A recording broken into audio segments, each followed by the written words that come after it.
And welcome back. NYCLASS works to change the world for animals and seeks to create a true humane society for all. The organization's efforts, multifaceted.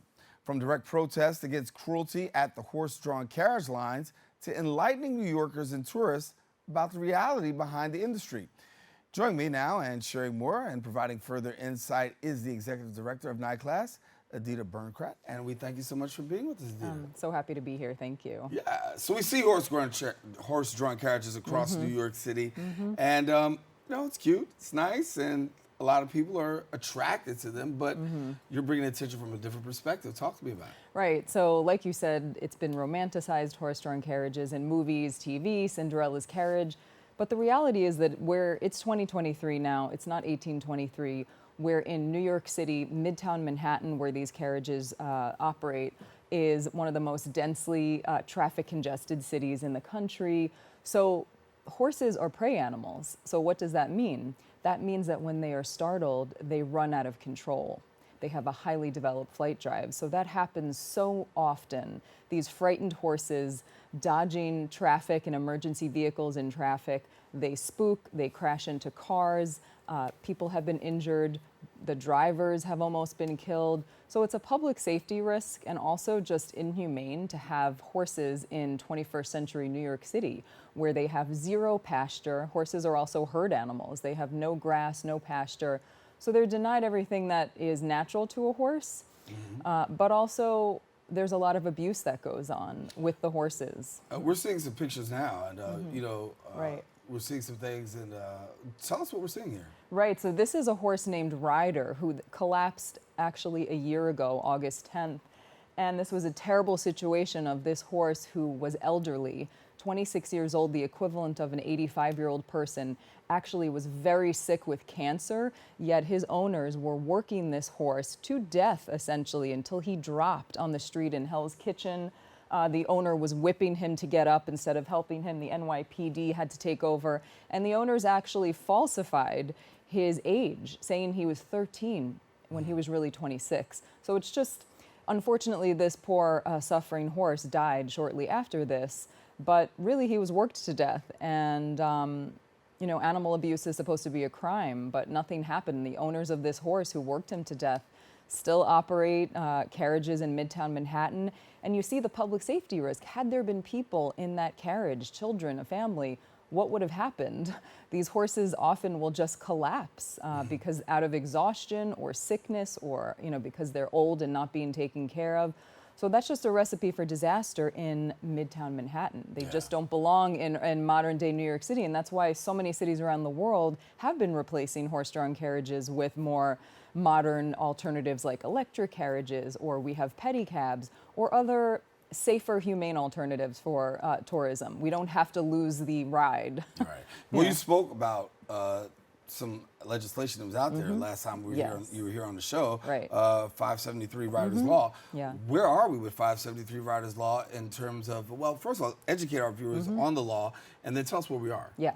So 573, it was renamed Riders Law after that suffering carriage horse that you just showed. After he died, it was renamed Riders Law. But the legislation essentially would do what I just spoke about, which is just transition the unsafe, cruel horse-drawn carriage rides into cruelty-free electric carriage rides. So it's essentially the same beautiful, even more beautiful, safer carriage, just without the horse, without the abuse and public safety risk. So it would transition the horse carriages into electric carriages. It would actually provide better paying, more stable and secure jobs with better benefits for the drivers. So we see it as a benefit for everyone. It makes New York City safer, Midtown streets safer. It's more humane. These horses will get the retirement they deserve, live on grass with other horses, not be, you know, nose to tailpipe in New York City traffic, cooped up in tiny stalls, not ever being on pasture. All those things are cruel for horses. So this is a way to uplift everyone involved. So the question I'm going to ask is probably the question most people are going to ask is we're here in New York City, and we've got cars, we've got trains, we've got buses. densely populated area. The question is, where are these horses being kept and where are they coming from? Well, people are very shocked when they see where they're being kept. They're being kept in basically tenement buildings, warehouse buildings on the far west side of Manhattan by the West Side Highway. So think about the worst traffic during rush hour traffic these horses are going through. So they're on the second and third floors of buildings, tenement buildings, and they're in tiny stalls that are half the size they should be. These horses are never touching grass. So like I said, horses are herd animals. They're meant to be eating grass on pasture every day with other horses. So they just sort of shove them up on these upper levels into these tiny stalls in solitary confinement. That alone is cruelty for a horse. And then when you factor in that they're put into midtown traffic all the time, many of them are elderly, sick, unwell, being worked to death. New York City is better than this. I'm a native New Yorker, and I'm ashamed that our city allows this and promotes it as tourism. Animal cruelty should not be tourism when we have so many other solutions. If Guadalajara, Mexico, all these other cities around the world, Barcelona, Shanghai, there's so many cities, Las Vegas, Nevada, have already transitioned, and Chicago took horse carriages off the streets. New York City is actually one of the last large cities that still allows this to happen, and it's creating such a public safety risk. Right. It doesn't make any sense. So we're just urging the city council to, pass this legislation as soon as possible. But you approach from two fronts. You say on one front there is this public safety risk, and then on the other side we're talking about definitely animal abuse. Yeah, absolutely. So what can New Yorkers do in this plight to join the cause? Because there is a cause out there to say, listen, we want to see these animals come off the streets. Put them back where they belong. Not saying that we're anti, but we are anti-abuse. And so, what do you want New Yorkers to know? So the best thing New Yorkers can do is every New Yorker has what's called a council member that represents your district you live in. So every phone call, email to council members makes a difference. They pay attention. These are your elected officials. Their job relies on you. If you call up and say, hey, my name's Edita. I live in District Blank. I'm your constituent. I really want you to sign on to Riders Law, Intro 573. These horses deserve better. Let's modernize this industry. Let's bring it. It's 2023, not 1823. So phone calls, especially emails as well. Call your council member. They want to hear from you. They really listen when their constituents call. And we already have 18 council members signed on to the bill.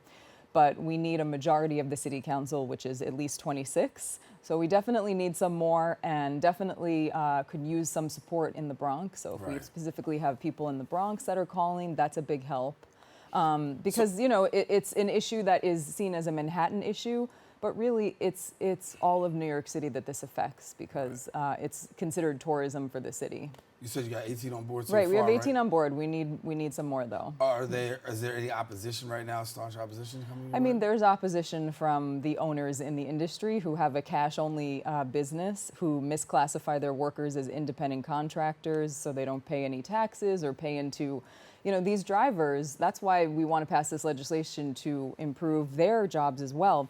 If these drivers get thrown from the carriage, right, and land on their head or hurt themselves, they're not even entitled to disability, much less health insurance, because they're not considered employees. So we have unscrupulous owners like the one you saw beating Ryder, his name's Ian McKeever, who are misclassifying all these drivers, preventing them from even being employees. We want to change that. Everyone who is an employee should be given the rights of an employee and given the opportunity to have unemployment and disability and all those things. So there's a lot of reasons that we want to support this, because it really is a win-win for everyone. And like I said, we're one of the last cities to still allow this, and this is the time to do it. We don't want to wait for another tragedy, for another injury or possible death. I mean, wherever you have horse carriages in urban environments, it's a recipe for disaster. There's a lot of deaths that actually happen when you have horse carriages in urban environments. Why should we wait until that has to happen? We've already had so many terrible accidents happen. So what if we decided New York? We're not going to ride HorseDrawn Carriages anymore. What happens from there? Well, we already know that a majority of New Yorkers polled do support getting horse carriages off the street. So are you asking if, right. Well, the thing is, it's a tourist industry. We don't really have New Yorkers coming and riding them. So the thing is, a lot of tourists that may be coming in don't necessarily know the reality behind this. So we are, out there trying to educate them. And a lot of tourists actually will take a pedicab ride instead of a horse carriage ride because they see how unhappy these horses look. Many of them underweight, and just you see the sadness in their eyes, right. Being chained up like that in traffic. And so there's already a lot of tourists that won't do it. But the thing is, if there's something that's a tourist attraction at Central Park, some people are just going to do it because they think it's okay. So that's why we want to transition it to be something more humane and safer for everyone. Great conversation. We got to continue the story. We'll continue following the story. Yeah. Thanks for being with us again. Thank you. All righty. Well, I want you to know, if you want more information, you can visit their website, nyclass.org/stop horse abuse. Then also follow them on Instagram and Twitter @NYCLASS.